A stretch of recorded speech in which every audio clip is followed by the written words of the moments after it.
Hər vaxtınız xeyir olsun. Biz bu günləri Nizami Gəncəvinin İskəndərnamə poemasının təhlilinə baxacağıq. Bilirsiniz ki, əsər iki hissədən ibarətdir: Şərəfnamə və İqbalnamə. İlk öncə dəftərinizi açın, orada yazın ki, İskəndərnamə poeması, sonra Şərəfnamə hissəsi, ardıca da bunu qeyd edərsiniz. Dastanın xülasəsi və İskəndərin Cahangirlik tarixi. Mən elə başladım bu şux dastanı. Coşdurar sazımın səsi dünyanı.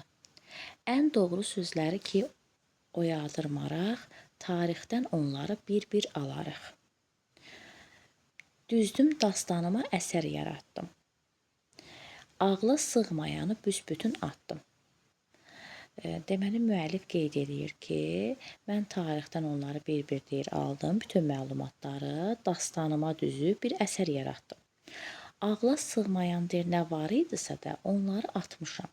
Dastanı düzərək fikrim açıqdır, söz səlis olsa da yol dolaşıqdır. İskəndər haqqında heç bir əsərdə məlumat görmədim yığcam bir yerdə. Müəllif qeyd edir ki, İskəndər haqqında heç bir əsərdə, heç bir kitabda yığcam bir məlumat görməyibdir. Və bunu mən burada bax qırmızıları qeyd edəcəm. Siz də həmin onları dəftərinizə yazıb qeyd edərsiniz. Bax, İskəndər haqqında heç bir əsərdə məlumat deyil görmədim. Yığcam bir yerdə bax bu hissəsini. Ən qədim tarixi əsərlərdən mən Yahudi qeyd edeyim onu, Nəsrani Pəhləvilərdən deyir ən incə sözləri götürüb, yəni bir dənə şux dastan düzəltdim. İskəndər haqqında deməli Yahudi, Nəsrani Pəhləvilərdən məlumat alıbdı. Həmən o əsərlərdən. Ən incə sözləri əlimə saldım, qabığa ataraq məğzini aldım. Müxtəlif dillərdən yığdım çox sözlər, bunlardan düzüldü, bax deyir, yazdığım əsər. Şeirimdən atsaydım bəzəkli donu, azacıq zəhmətlə yazsaydım onu. Bu böyük Fatihin sərgüzəştindən bir vərəq yazmaqla bitirərdim mən. Dünyanı dolaşan böyük İskəndər yorulmaq bilmədən eləyirdi səfər. Bilmədikdə mülkü fəth eləməzdi. Dünyanı deməli dolaşıb dörd yanını gəzir, bilmədi mülkü fəth eləməzdi. Bax bunu qeyd edirsiniz ki, İskəndər bilmədiyi mülkü fəth eləmirdi. Hansısa bir dövlətə verdi nəhayət, kəyan adətinə göstərdi hörmət. Qeyd edirsiniz ki, kəyan adətinə hörmət edildiyi orada qeyd olunur. Sildi şuruşləri köhnə dünyadan, taxt aldı, tac aldı, qoca daradan. Qeyd edin ki, o qoca daradan taxt alır, tac alır. Ömründən keçirərkən tam 20 il şahlığa ucadan vurdurdu təbil. Deməli, 20 yaşında şah olur, 27 yaşına çatanda da peyğəmbər olaraq başı ucalır. 27 yaşında da qeyd edin ki, peyğəmbər olur. Onun tarixinə naxış vuruldu, dinə yol göstərən bir hükmət oldu. Dünyada mübarək bir dövlət oldu. Dünyanı gəzərkən döndü hər yana, elədi çox böyük şəhərlər bina. Hinddən başlayaraq Yunana qədər hər yerdə tikdirdi böyük şəhərlər. Qeyd edin ki, o Hinddən başlayaraq Yunana qədər hər yerdə böyük şəhərlər tikdirir. Dərbəndi deyirlər İskəndər qurub. Yaz qeyd edirsiniz ki, Dərbəndi deyirlər İskəndər qurub. Əqli ilə o şəhərə böyük səd vurub. Çox bina salıb bunlardan başqa, onları saymaqla çatmaz ki başa. Birisi uzanmış şimal qütbə, biri kökü uzanıb getmiş cənubə. İskəndər hər yerə atını çapdı. O yerlər şənləndi, səadət tapdı. Dağlara, çöllərə tapdı min çarə. Ölümün əlində qaldı biçarə. Deməli, o hər şeyə çarə tapır, yəni, amma ölümün əlində aciz qalır. Qələmə gərəkdir elə söz almaq, şüurdan, ağıldan olmasın uzaq. Parlaq inci kimi düzülən o sözlər ağıla sığmazsa yalana bənzər. Doğruya azacıq bənzəyən yalan yaxşıdır yalana bənzər doğrudan. Bu hissəsi ümid edirəm ki, aydın oldu. Hansı hissə sizə aydın olmayanda uşaqlar mənə deyin. O hissəsindən yenə də danışaq. İndi ikinci qeyd edirsiniz ki, dastanın başlanğıcı. Deməli, birincidə nə oldu? Dastanın xülasəsi və İskəndərin Cahangir tarixi. Xülasə nədir uşaqlar? Ümumi deməli şərəfnamə hissəsində biz nələri görəcəksə, onun bir qısa bir xülasəsini veribdir. Sonra dastanın başlanğıcı Yunan ölkəsinin padşahlarından vardı bir gənc dövlət, böyük hökmran. Şöhrətli şah idi, adı Feyləqus, itaət edərdi ona Rom və Rus. Qeyd edirsiniz ki, Yunan ölkəsində bir gənc hökmdar var idi. Adı Feyləqus, ona Rumlar və Ruslar itaət eləyirdi. Yunanistan idi onun məskəni. Makedoniya idi doğma vətəni. Qanunlar qoyardı yeni və parlaq. Ulu babası idi, qeyd edirsiniz ki, Eys ibn İsaq. Ədalət o qədər yaxınmış ona, qurdları bağlarmış qoyun buduna. Deməli, bu Feyləqus çox ədalətli bir hökmdar idi. Feyləqus yazarsınız ki, ədalətli hökmdar idi. Qurdları deyir bağlarmış qoyun buduna, zülmün boğazına elə sığmışdı, Dara həsədindən, yəni paxıllığından ona rəqib çıxıbdı. Bir növ Daranın gözü bunu götürmürmüş. Üstün olmaq üçün qılıncı tacı bir elçi göndərdi, alsın xəracı. Üstün olmaqdan ötürü Feyləqusun üstünə bir elçi göndərir ki, bəs mən səndən xərac almaq istəyirəm. Ağıl sahibi idi Rumlu hökmran. Deyir ki, Feyləqus da çox ağıllı bir hökmdar idi və xərac göndərir, düşmən olmur onunla, bəxşişlər göndərir böyük dərbarə, düşmənlik yolundan əl çəkir Dara. İskəndər başlarkən fəthə hər yeri, döndü birdən-birə çərxin işləri.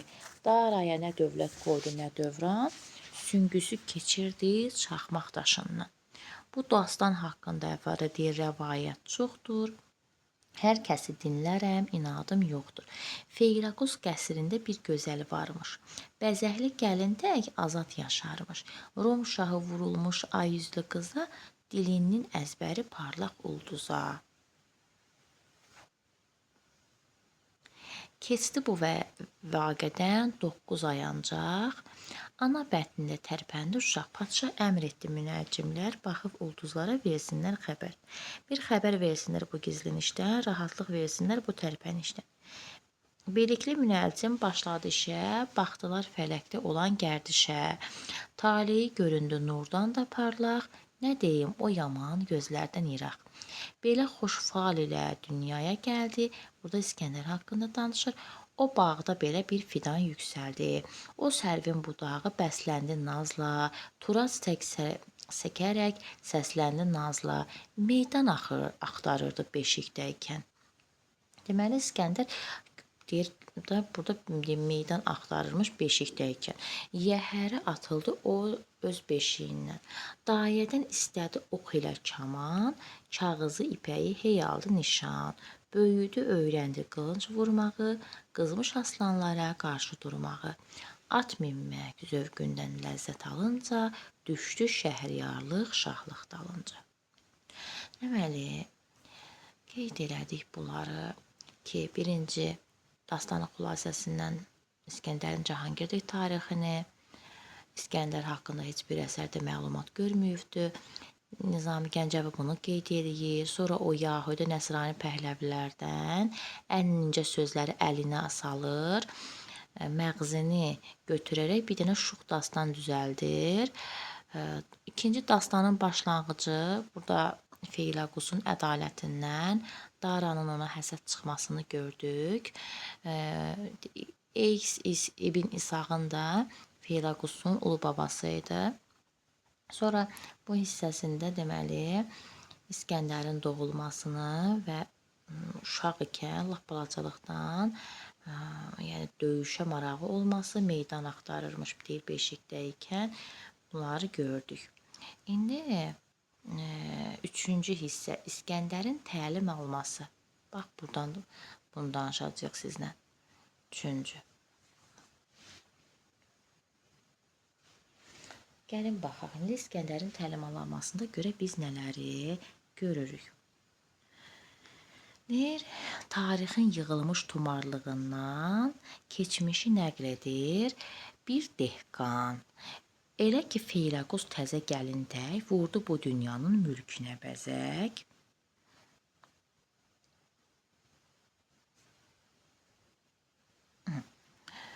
Vurdu bu dünyanın mülkünə bəzək. Ağıllı övladla ata fəxr eləyər, çünki mübarəkdir seçilmiş gövhər. Dünyada ataya varmıdır gerçək ağıllı oğuldan başqa bir istək? Sonra qeyd edir ki,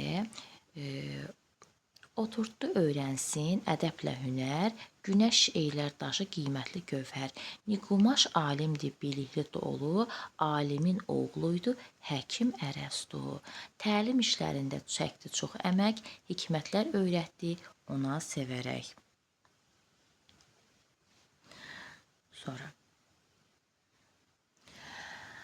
hikmətlər öyrədir, şahanə tərbiyə, hünər, nəzakət, ağla nur verir, ürəyə qüvvət. Hələ hər əqlə sığışan hünər bilikdən bir məna çıxarır mənanı bilən. Ulduzlar bəzəyən kimi göyləri, bəzədi pak olan yeni gövhəri. Çatdırdı onu hər gizlin biliyə, hansı bir gənc almış belə tərbiyə. Şahzadə illərlə çox çalışdı, çox qulağı elm aldı, başqa heç nə yox. Baxaq, biz görək bu hissəsində məsələn nə gördük? Deməli, deyir ki, tarixin yığılmış tumarlığından keçmişdə nəql eləyir bir dehqan. Sonra deyir, keçmişdən bir hekayət danışır. Deyilənə görə Feyləquz adlı bir hökmdar dünyanı bəzəyən bir insan idi. Ata üçün deyir, ən böyük xoşbəxtlik ağıllı, tərbiyəli övladdır. Çünki ağıllı oğul ata üçün ən qiymətli xəzinədir. Atanın dünyada ağıllı oğuldan başqa istəyi olmaz. Ata oğlunu kiçik yaşlarından ədəb-ərkan və hünər öyrənməyə yönəldir.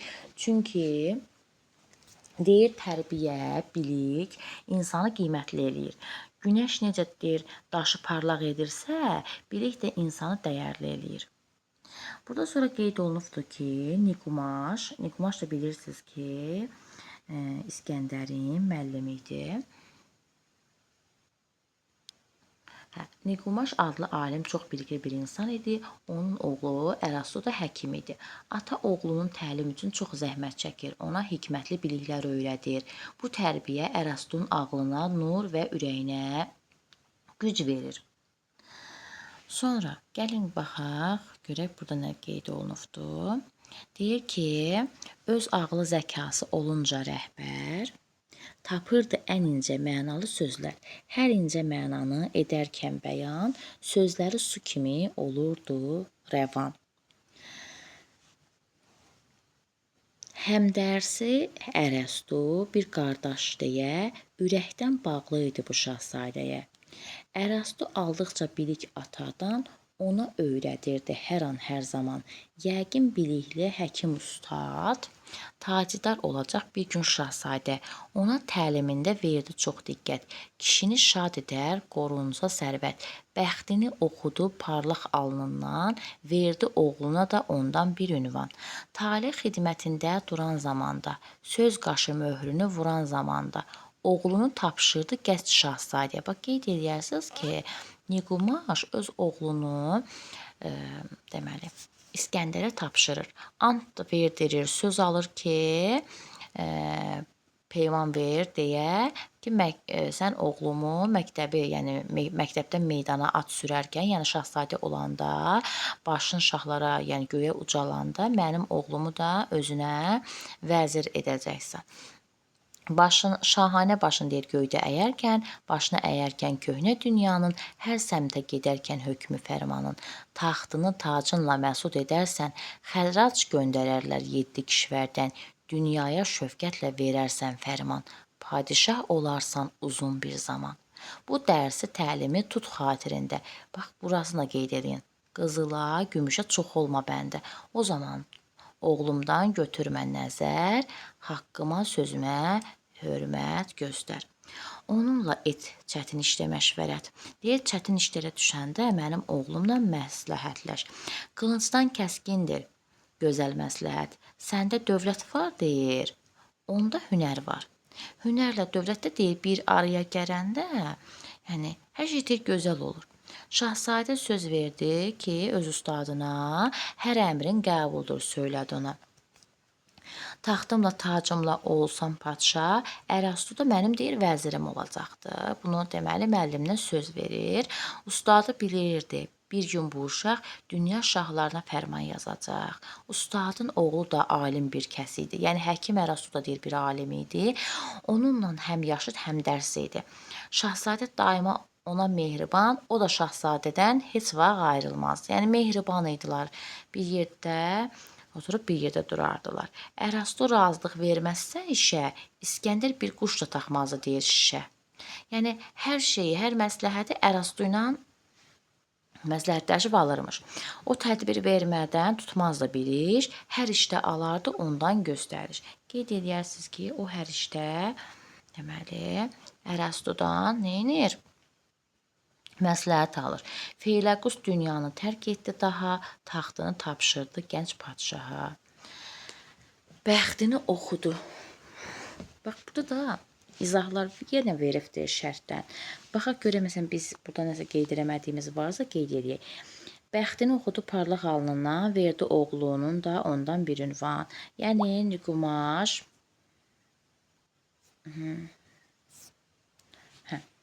İskəndərin taleyini təyin edərkən öz oğlu Ərəstun da onun adını ona bağlayır. Taleh xidmətində deyir, duran zamanda, söz qaşı möhrünü vuran zamanda oğlunu tapşırdı gənc şahzadəyə, biz bunları qeyd elədik. Yəni, ulduzlar xoşbəxtlik göstərən vəziyyətdə aldıqları bir gündə o Ərəstunu İskəndərə tapşırır. Deməli, bir dəfə də nəzər salırıq. Biz Şərəfnamə hissəsinin birincisində gördük ki, dastanın xülasəsi və İskəndərin Cahangiri tarixinin bir qısa yığcam məlumatını. Sonra dastanın başlanğıcını oxuduq. Burada qeyd elədik ki, Feyləqusdan danışırdı. Sonra onun ulu babası Eys ibn İsaqın adı çəkilir. Feyləqusun çox ədalətli bir hökmdar olduğunu və Dara ilə müharibə aparmaq istəmir. Ona görə ona xərac verir. Sonra burada İskəndərin dünyaya gəlməsi, meydandaykən, beşikdəykən meydan axtarmasından bəhs olunur. İskəndərin də sonra təlim alması. Bu hissədə biz öyrəndik ki, onun müəllimi Nikumaş idi və o Nikumaşın oğlu həkim Ərəstu da çox ağıllı, bilikli bir oğlan idi. Padşah söz alır, peyman kəsir ki, bəs sən deyir, bir gün məktəbdən meydana at sürərkən da, yəni şah gələcəkdə deyir, şahzadə olanda mənim oğlumu özünə vəzir təyin elə, hər işdə onunla məsləhətləş və o da söz verir, peyman bağlayır ki, billah vəzirim olacaqdı, yəni Ərəstu. Və elə də olur uşaqlar, o bütün hər şeyi Ərəstu ilə məsləhətləşir, hara gedəndə, nə iş görəndə, yəni ondan razılıq almasa heç bir iş tutmur. Sonra bu hissədə deyir ki, hər işdə alardı ondan görə Feyləqus dünyanı tərk etdi daha, yəni ölür və taxtını da tapşırır burada gənc padişaha. İndi biz bu hissədə İskəndərin taxta çıxmasını, atası öldü, öləndən sonra görürük ki, 4-cü hissəsi, deyilmi?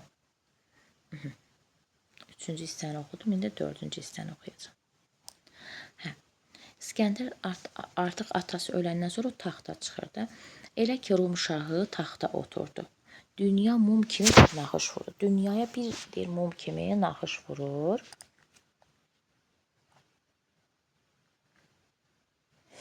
Sonra Bütün ölkələrə deyir ədli səs saldı. Rum taxtı onunla yeni rəng aldı. Deyir, yəni o Rum taxtına əyləşəndən sonra bura yenilik, yeni bir rəng çalar. Yəni Feilaqusdan sonra da yeni bir rəng alır. Atadan gördüyü rəsmi ayini seçərək saxladı bəyəndiyini. Köhnə adətləri möhkəm saxladı. Keçmiş qanunları bərk qucaqladı. Yəni o bu taxta gəlib əyləşdirsə də, yenə də köhnə adətlərə hörmət eləyərdi. Onlardan, köhnə qanunlardan bərk yapışardı. Bax, bu hissəsini qeyd eləyəsiniz. Çünki birdən imtahana düşər ki, artıq o nəsə köhnə adətləri silir, köhnə qanunları ləğv elətdirir. Yox. Buranı ya qeyd eləyərsiniz. Daraya xərac verirdi yenə. Bax, qeyd edin ki, bu o daraya xərac verir. Məsələn, testdə yazar ki, o daraya xərac vermir ya nəsə. Hələ ki, o atasının davamçısı idi və keçmişdə nə qalmışdısa da davam elətdirirdi. Atası daraya bilirsiniz ki, xərac verirdi, bu da verir. Ölkədə hakimdir köhnə ənənə, Feilaqus əmrində olan hər diyar onun da əmrinə boyun qoydular. Bax, qeyd edirsiniz ki, Feilaqusun zamanında Feilaqusa necə ki, əmrinə boyun qoyanlar İskəndərə də boyun əyirlər. Dostluqda atadan daha mətin, düşmənin məhvində qılıncdan kəskin. İgidlər qorxardı güclüdür deyə, onunla girməzdi bir tərəziyə. Onda ki, qolunun gücünü yoxlardı, aslan qulağına düyün vurardı. Hər mərdə igidə o üstün gəldi, insanın fikrinə sığmayan qədər. Hamıya yaxşılıq elədi İskəndər. Deməli, İskəndər qeyd olunur ki, hamıya yaxşılıqlar eləyir. Sonra o deyir, aslan qulağına düyün vurar, hər mərddə igidə o üstün gələr, insanın fikrinə sığmayan qədər hamıya yaxşılıq eləyərmiş. Kimsənin qəlbini incitməzmiş, ədalət xəttindən uzaq getməzdi. Bütün tacirlərdən o bac almadı. Yəni, bax, bütün tacirlərdən, yəni, alır bac, amma bütün nə hamısından almır da. Ölkədə kimsədən xərac almır. Yəni, imkansız olanlardan, sərmayəsizlərdən, bax, deyir, ya qeyd edərsiniz ki, sərmayəsizlərdən bir dirhəm pul, yəni imkanı olmayanlardan bir dirhəm pul almır. Bax, qeyd edin bunu dəftərinizə. Dehqan vergisinə çəkərək gələn. Aha. Zər saçdı, hər yeri abad edərək, qırdı tikanları, əkdi gül çiçək, əlinə keçirdi bütün dünyanı. Ətri tutdu Misri, Həbəşistanı. Yəni, baxın uşaqlar, qeyd edin ki, o bütün dünyanı əlinə keçirdi. Yəni, onun deyir bu, yəni, hərəkəti, yəni, ətri tutur, deyir Misri, Həbəşistanı. Ədli səxavəti cahanı sardı. Yəni, bütün dünyaya yayılır da, bir növ o deməkdir, o anlama gəlir. Misri, Həbəşistanı da qeyd edərsiniz. Hər kəs Rum mülkünə həsər tapardı, paxıllıq elədi. Ərəstu vəzirdir uca dərgaha, hər yaxşı yamandan məhrəmdir şaha. Tökdü İskəndərə hər işdə tədbir, az zaman keçmədən oldu Cahangir. Bir də, bax, Ərəstu vəzirdir uca dərgaha, yəni o Rum padşahına, İskəndərə, hər yaxşı yamandan məhrəmdir şaha.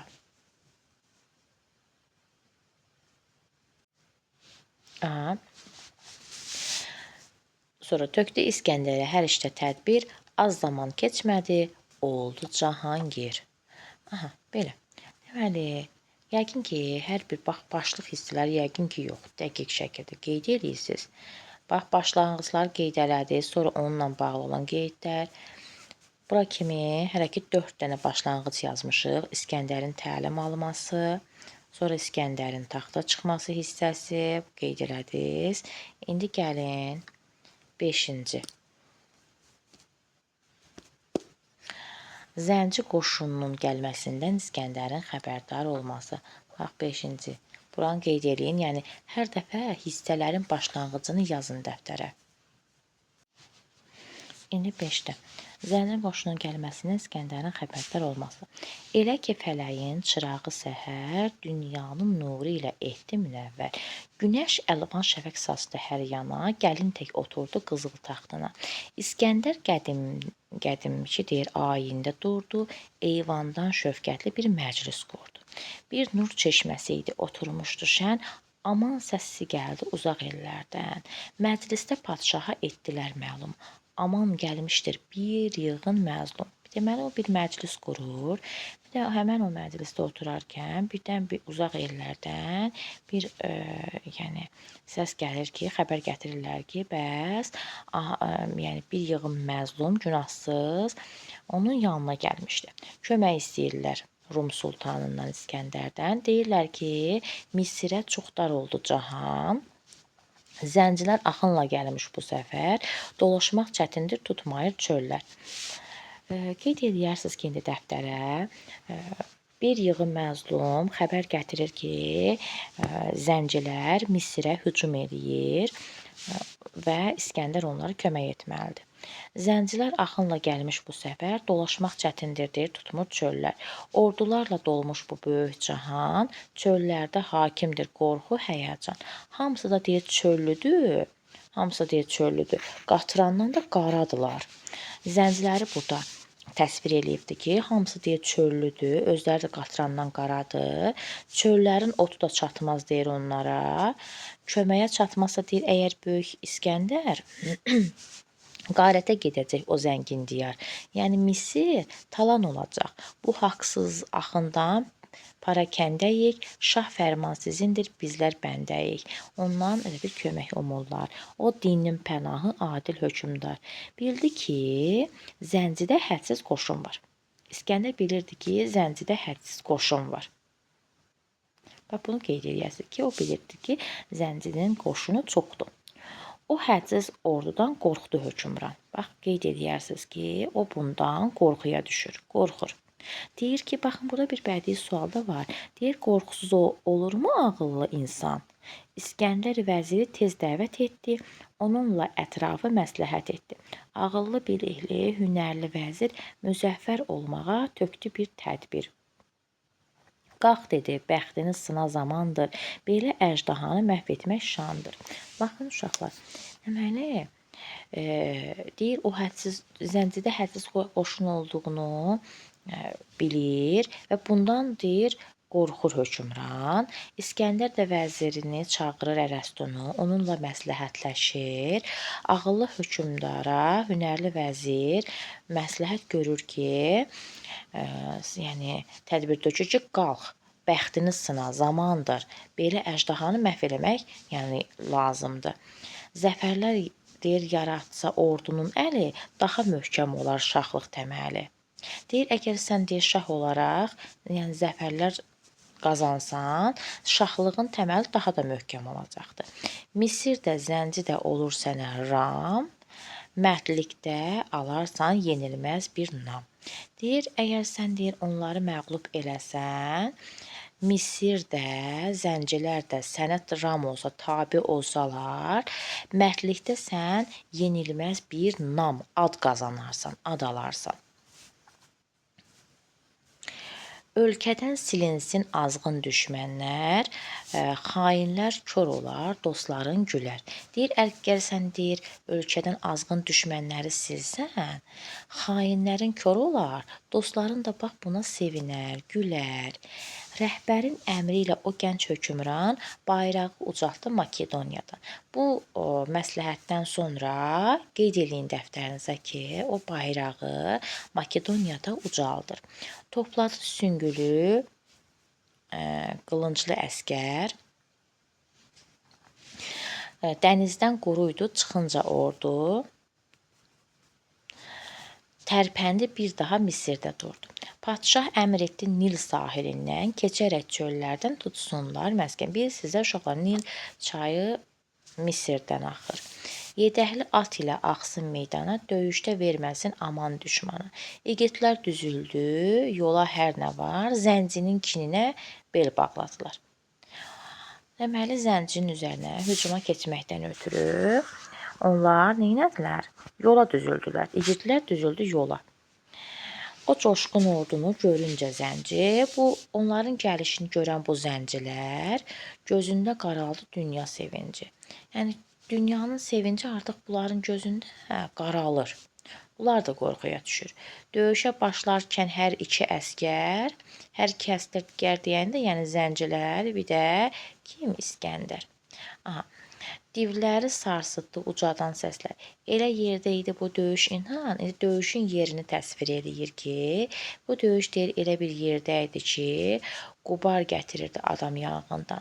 Kükürdən tozu tək qupquru çöllər, cəhənnəm kimi idi yanırdı ciyər. Sərin su yox idi ağudan başqa, bir də günəşdəki yanğından başqa. Baxırdı əjdaha kimi hər mağar, hər yerdə, hər fitnə açmışdı bazar. Orada ki, yaşayır, deyir, qulyabanılar. Yaşayıb hər yerdə soxulur onlar. Ləli yer öküzü udduğu zaman pusqudan sıçradı qapqara bir aslan. Gecənin zülməti dünyanı sardı, aslanın dişi tək ulduz ağardı.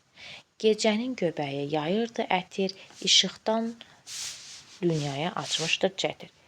Düşməni tanıyan növbətçi əskər yollara çıxaraq keşik çəkdilər. Ulduzlar yer-yerdən doğmuşdu parlaq, xalq oldu zəhmətdən, kədərdən uzaq. Yenə bu hissədə də izahlar və şərhlər veriblər. Yəni başa düşülməyən sözlərin məsəl üçün izahını veribdi. Ləl yeri öküzü udduğu zaman pusqudan sıçradı qapqara aslan. Dini rəvayətə görə yer gah mahinin deyir, o da suyun üzərində durur. Günəş də gedib həmən suda batır. Yəni gövhərə bənzəyən günəşi gah və mah uddu, nəticədə qaranlıq çökdü. Yəni ətrafa qaranlıq çökmək mənasında. Bax bu hissənin elə bir izahını veribdi bax. Pusquda sıçradı qapqara aslan. Uşaqlar, deməli bu hissə 4-cü hissəndə. Sonra 5-ci hissə idi. 5-ci hissəni də təhlil elədik. Baxaq, bir dəfə də nəzər salaq. Birinci biz bu hissədə Şərəfnamə hissəsinin başlanğıcında dastanın xülasəsi və İskəndərin Cahangərli tarixindən, xülasəsindən məlumat aldıq. Deməli, 20 yaşında şah, 27 yaşında peyğəmbər olduğundan öyrənmiş olduq. Sonra dastanın başlanğıcından, Feyləqusdan, onun necə ədalətli olmasından. Üçüncüdə, hətta burada İskəndərin təlim almasını gördük. Alimin oğlu Həkim Ərəstu, şahın vəziri olmasını öyrəndik. Şah hər zaman ondan məsləhət alardı. 4-cüdə də İskəndər taxta çıxır. Sonra o taxta çıxsa da yenə də atasının vaxtından qalan köhnə adətlərə möhkəm saxlayır. Keçmiş qanunlar bərk qucaqlayır. Dariyə yenə xəracı verir. Feyləqusun əmrində olanlar ona da tabe olurlar. İskəndər burada yəni qeyd olunubdur ki, hər kəsə, hamıya yaxşılıq eləyir. O sərmayəsizlərdən bir dirhəm də almır, bütün tacirlərdən bacı almır, ölkədə kimsədən xərac almır, dehqan vergisindən üzərinə yəni xətt çəkir. Bunları öyrəndik. Yəni onun deyir, yəni bu qədər səsi sorağıb, yəni bütün deyir ətri o mənada da, yəni səsi sorağı Misri, Həbəşistanı tutur. 5-cidə sonra görürük ki, bu elə bir onun birinci döyüşüdür. Zənci qoşununun gəlməsindən İskəndərin xəbərdar olması. Bir məclis qurmuşdu padşah. Həmən bu məclisdə oturarkən görürlər ki, bir yığın məzlum gəlir ki, bəs belə də Misrə hücum eləyibdi zəncilər. O qədər qaradılar ki, qatırandan da qara. Ordu da çox idi, bunu bilirdi padşah İskəndər. Ona görə qorxuya düşür, amma Ərəstudan məsləhət alır. Ərəstu deyir ki, yəni sən deyir, yəni şahsan, artıq deyir müharibə, yəni et, şahlığın təməlini daha da möhkəmləndirib. Daha doğrusu müharibə yəni onlar müharibəyə başlamışdılar zəncilər. Yəni bu da onlarla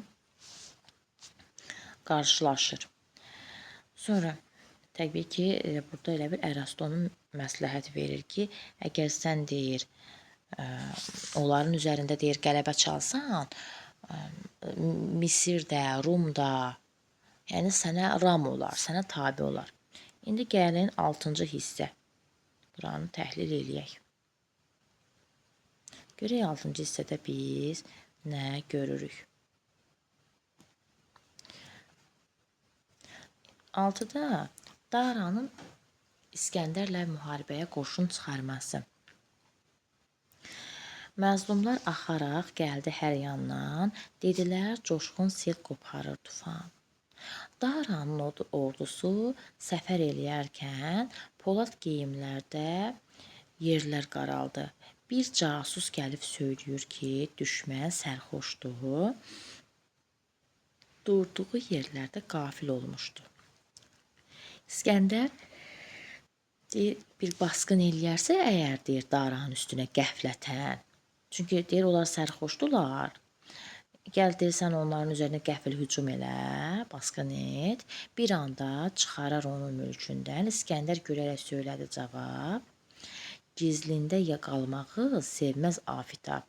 Yaraşarmı deyir, yəni mənə deyir döyüşdə böyük İskəndərə adi quldur kimi zəfər qazansın deyir o döyüşdə. Uca Şəhriyarın mətin sözləri inandırdı buna hər bir əskəri. Get-gedə böyüdü bu qızğın xəbər, ölkəyə yaxındır o qorxunc əjdər. İskəndər bildi ki, o bir bulud tək, gələcək qılıncı saçaraq şimşək.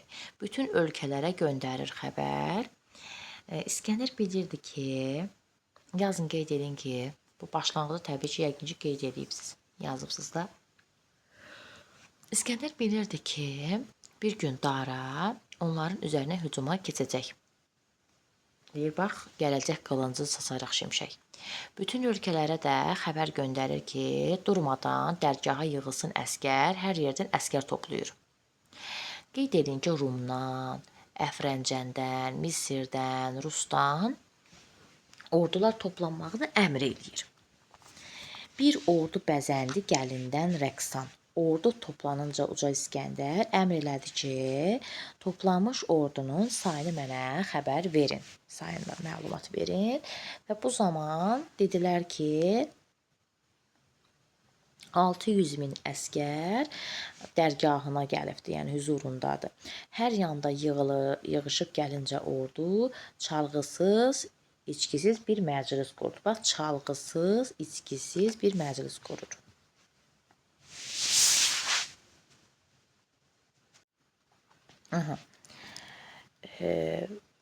Aqillər deyir, yəni ağıllılar, hikmətdilər, yığılıb uca dərgaha, verdilər diqqətlə qulaq padşaha.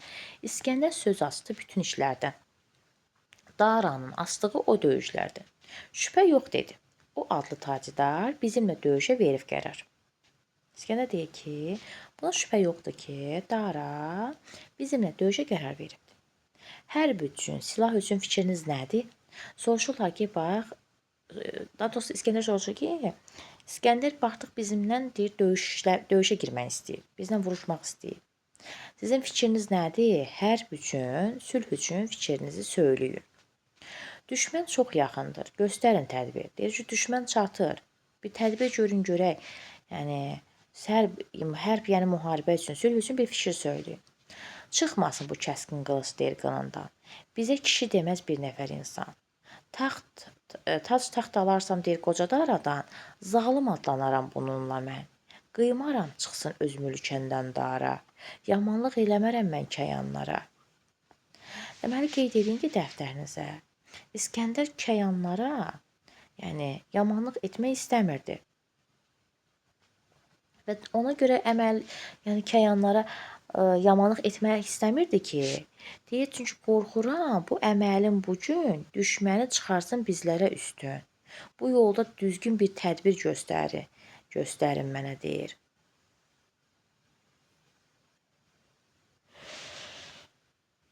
Sonunda işimiz olmasın çətin. Düşünüb söyləsin sağlam bir fikir. Bu döyüşün haqqında fikriniz nədir?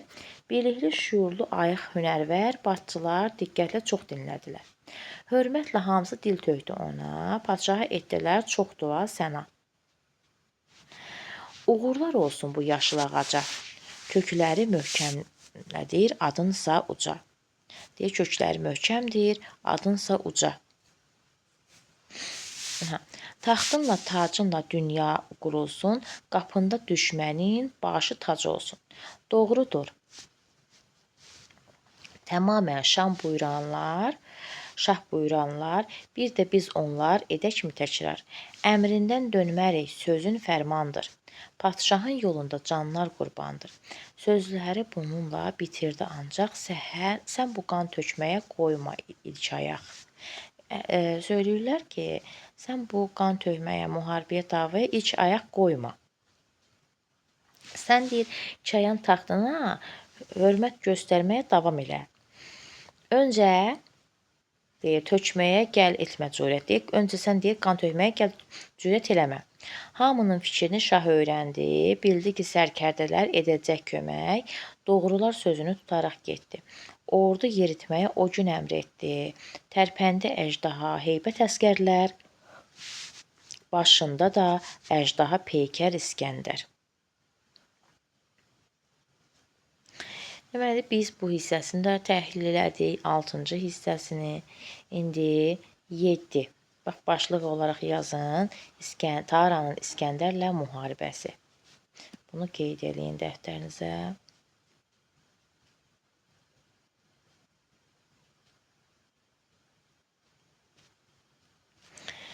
Çin şahı deyir, nəfəs verərkən ulduzu günəşə dəyişdi ədən. Toqquşma yerinə yetişdi ordu. Qaf kimi düz 2 pərgahda durdu. Yollara töküldü dəmirdən tikan, şeypurlar coşduqca qopdu həyəcan. Elə bir Dara ilə müharibəyə hazırlaşır. Üz-üzə gəlirdi hər iki ordu. Nə ürəkdə dinclik, nə gözdə yuxu deyir yəni. Hər iki tərəfdə ordu qaynaşırdı, qaynaşma ayağa ələ dolaşır, üz-üzə durdular döyüş yerində, döyüşə cəsarət yox bir heç birində. Sonra deyir ki, hamı düşünürdü ki, bəlkə sülh olsun. Qılınclar qınında sakit dursun. Meydan bürüdü, qanlı vur-havur, döyüşdə igidlər getdikcə coşur. Sanki deyir bir məhşərdir. Yer, göy dağılır. Nəfəslər göydə bir buluddur güya. Qılınc şöləsindən yanırdı dünya. Yəni müharibənin təsviri var. Havanın deyir ki, qılınc oynadırdı torpaqla qanla. Havanın dimağı dolurdu canla. İran tacidarı, yəni Dara, səhərdən durur, sazladı olduqca mükəmməl bir ordu. Ordusunu sazlayır, təzimləyir. Öncə sağ qanada bəzəklər saçdı, əjdaha qılınclar ağzını açdı. Sonra da sol qolu nizama salır, cəbhəyə Poladdan bir dağ ucalır. O yanda Rum şahı qurdu ordunu. Bu yanda da deyir Rum şahı, yəni İskəndər ordusunu qurur. Sanki bal arısı şan etdi mumu. Bu da burada bənzətmə var. Deyir ki, sanki bal arısı şan eləyir mumu. Silah istəyənə payladı silah, kömək istəyənə payladı pəna. Sağ solu bəzədi qılınc və qalxan, necə ki canlanır çəmən buluddan. Dağ tək möhkəmlətdi önü, arxanı, göydə səyyarə tək qurdu meydanı. Burada da onun meydan qurmasının təsviri var. Coşduqca fillərin sərxoş nərəsi, tıxandı ərlərin kəskin nəfəsi. Ordu mərkəzində Daranın qəlbi darıldı bir aslan ürəyi kimi. Rumların qədərsiz töküldü qanı, torpağa sərildi min pəhləvanı. Deyir ki, Rumların, yəni günahsız yerə qədərsiz töküldü, yəni qanı, torpağa sərildi min dənə pəhləvanı. Bu yanda qılınclar igid İskəndər qaldırdı dünyada qanlı bir məhşər. İki əl qan tökər, çalışır durmaz, hər əldə bir qılınc, kəsərli almaz. Ağzından sanki bir aslan od saçır. Aslan qarşısında madyanlar qaçır. Daraya dedilər, bu qızmış aslan çox adlı igidi saldı atından. Daraya İskəndər haqqında məlumat verirlər ki, yəni bu bir igid bir aslandır, çox adlı sanlı igidləri atından salıbdı. Orduya əmr verir ki, dolaraq Çinə, yəni qəlbinizi deyir Çinlə doldurun, hər yandan yürüşlər axsın onun üstünə İskəndərin. Bu fikri daha da Darada gördü məsləhət, ordular dənizdək etsin hərəkət.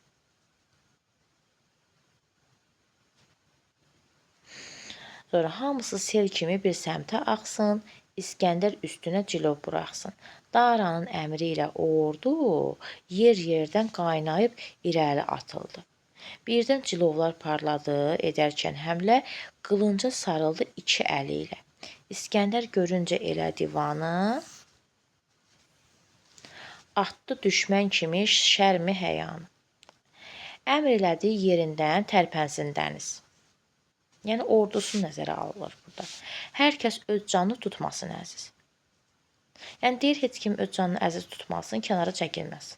Yəni müharibə yəni davaya doğrudur, irəli. Düşmənin yolunu tutsun hər yandan, keçirsin qılıncdan, verməsin amma.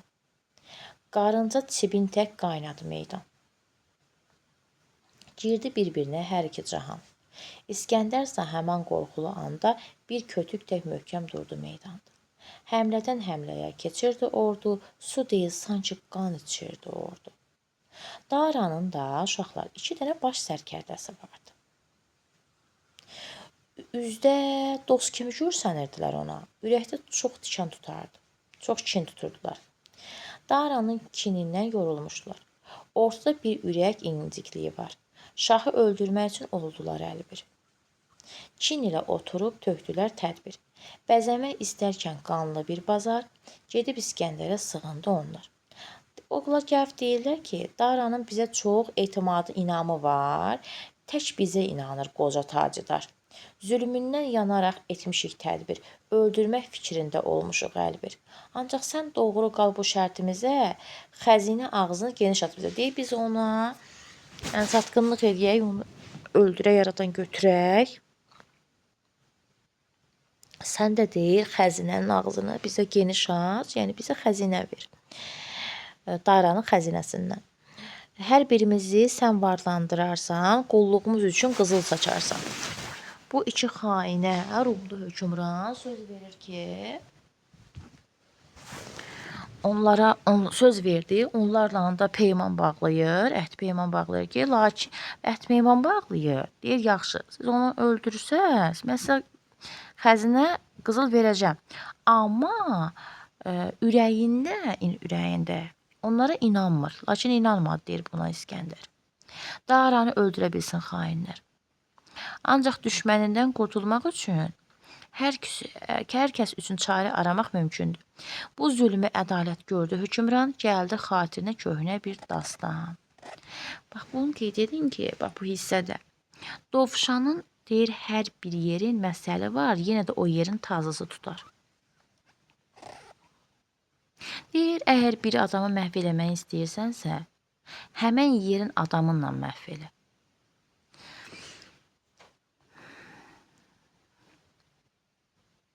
İndi yenə bir nəzər salaq, gəlin.